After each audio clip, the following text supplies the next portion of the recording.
Hoje, no Diário do Comércio Entrevistas, nosso tema é Programa de Redução de Custo Orçamento Base Zero. Nosso convidado, Matthew Goover, da Centro Estratégia. Olá, Matthew, tudo bem? Olá, Ítalo. Prazer estar aqui contigo. Prazer é o meu. Matthew, defina pra gente o que é e quais são os fundamentos de um programa de corte de custo OBZ. Ok. Então, o Orçamento Base Zero, ele é um modelo de gestão de custos, tá? Que tem dois grandes objetivos. Primeiro, encontrar onde o dinheiro está mal empregado, mal investido, sacar esse dinheiro deste local mal empregado e colocar ele em algum investimento que tenha um retorno melhor. Esse é talvez o principal objetivo. Como que isso ocorre? Você basicamente busca entender os custos, entender se aqueles custos são realmente necessários para o bom funcionamento da empresa. Se não forem, você reduz esses custos. Se forem, você segue com esses custos no patamar que está. Como determinar com transparência os custos que podem ser cortados? Ok, então, normalmente, como que a gente faz isso? A gente tem um processo que a gente chama de visibilidade. O processo de visibilidade, ele entra em toda a contabilidade dentro da empresa, entende os custos, entende quem está gastando, ou quem está tomando a decisão de gastar, com o que está sendo gasto e por que está sendo gasto. Tá?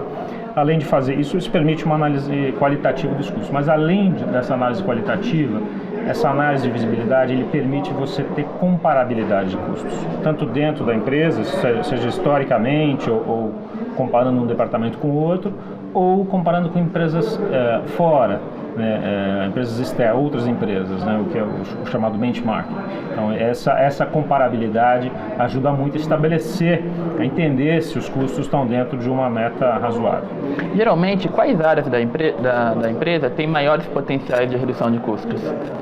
Bom, o potencial de você otimizar custos, ele varia muito de indústria a indústria, né? Então, cada indústria vai ter uma característica levemente diferente. Mas você vai encontrar algumas particularidades, por exemplo, custos gerais e administrativos, tipicamente você consegue reduzir com mais facilidade e a gente encontra estatisticamente nos nossos projetos na Accenture, a gente encontra vários gastos com desembolsos, com custos gerais e administrativos que são desnecessários. Em alguns exemplos são despesas com viagens, despesas institucionais, esse tipo de despesa que realmente você consegue, através de uma política, né, reduzir essa despesa. Então, a gente encontra, né, utilização de celular no escritório, algumas coisas que você encontra que são mais fáceis de retirar e a proporção de custos, a proporção da redução é maior nesses casos gerais administrativos. Porém, isso é a proporção de redução, né? Se você estiver falando em números absolutos de redução, aí depende um pouco muito da indústria, né? Se você tiver uma indústria que tem um custo de manutenção muito alto, por exemplo, o custo com manutenção é uma área que frequentemente a gente encontra oportunidades de otimização também, né? Depende muito da indústria.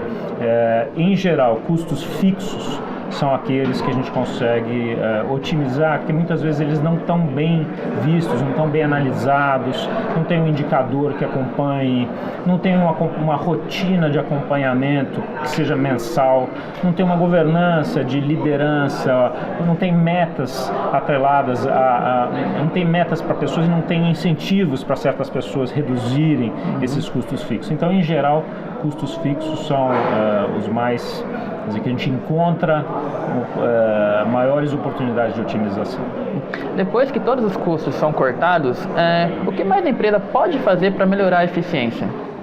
Ok, assim, isso eu acho que é uma pergunta super importante, porque reduzir custos só por reduzir custo muitas vezes não dá certo, né? Então, quando a gente entra numa empresa e simplesmente reduz custo sem nenhuma outra ação, frequentemente esse custo acaba voltando para a empresa, né? Então você tem que entender qual o seu objetivo de médio e longo prazo com essa redução de custo, né?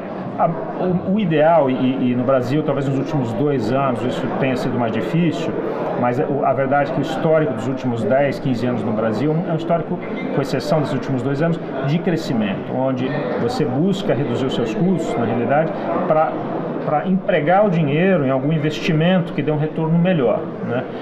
Para crescer, tipicamente, né? Então, um exemplo que a gente encontra com muita frequência é pegar esse dinheiro dessa redução de custo e utilizá-lo, investi-lo numa força de vendas melhor, ou investi-lo para treinar a força de vendas, ou para equipar a força de vendas com sistemas e tecnologias digitais que facilitem a venda, né? Então isso é um exemplo de onde a gente encontra bastante benefício. A eficiência, ela não vem só através da redução de custo, ela vem através de você pegar aquele dinheiro e empregar ele bem para crescer a empresa. E hoje as grandes oportunidades de crescimento, elas estão muito nesse campo digital, né? Como que eu uso a tecnologia para entender melhor o meu consumidor, né? Dar uma experiência melhor para o meu consumidor e entregar o meu produto ou o meu serviço de forma mais eficiente para o meu consumidor. Tudo isso faz parte dessa eficiência que você perguntou, que as empresas estão buscando, né? Perfeito. Matt, muito obrigado pela entrevista. Obrigado, pessoal. Para mais informações, acesse Diário do Comércio.